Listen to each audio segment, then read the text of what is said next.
And then after Plassey, I think in the book you talk about the, in some ways, not less known, but even more decisive battle was the Buxar. And again, a lot of luck plays a huge role in that.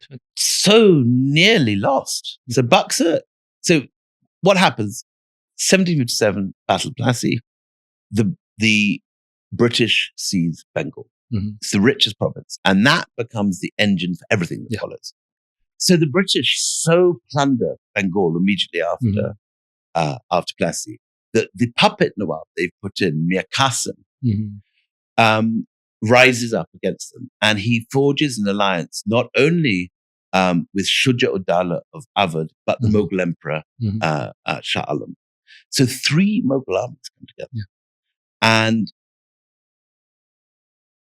they so nearly defeat the British. In fact, they think they've won. Yeah.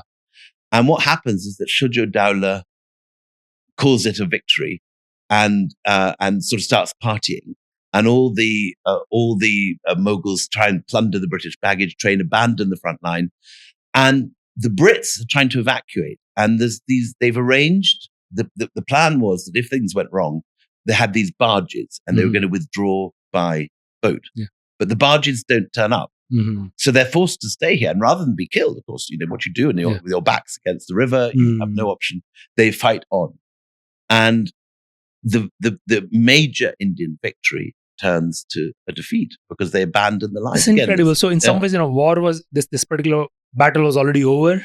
The Indians, were celebrating. Exactly. And British was trying to flee. And literally there's no bridge to cross. So they see this opportunity that, maybe there is a little bit of letting down of the guard. Yeah. And they attack back and somehow end up winning the battle. Exactly that. I mean, it's that narrower. So both Plassey and Buxar, certainly not fait accompli. They, slightly different shake of the hand of fate. And they could. And now with Buxar, even the Shah Alam, the Mughal Emperor, becomes their vassal state.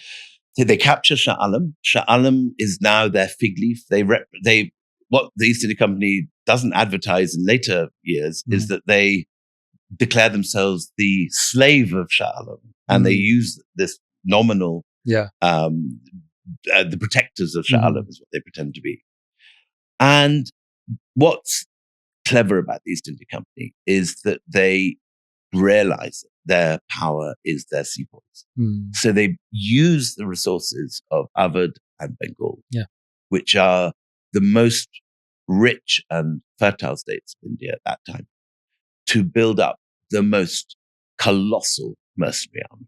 And these sepoys are nearly, I'm getting 95%, 99% Indian? 95% Indian. And so these guys, and they, like the Romans, they're clever enough to make you fight not at home, but so South Indian sepoys fight in the north, North Indian sepoys fight in the south. So you're not in home territory fighting your cousins. And it works bizarrely. So it's the best paid job available to. I'm guessing a lot of armies are being dismantled, so a lot of people out of job.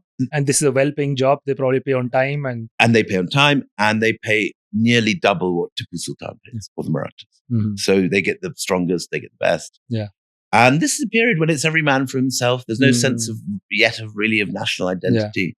There is a sense that the East India Company are foreigners, but it's not strong enough sense of identity to bind people together and loyalty to the Mongols or to any of these other forces. Yeah. And by 1799,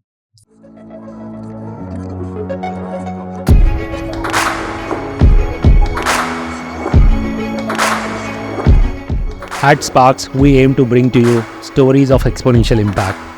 We share in-depth analysis of what goes behind success stories. If you find our conversations interesting, you can join us by subscribing to our YouTube channel.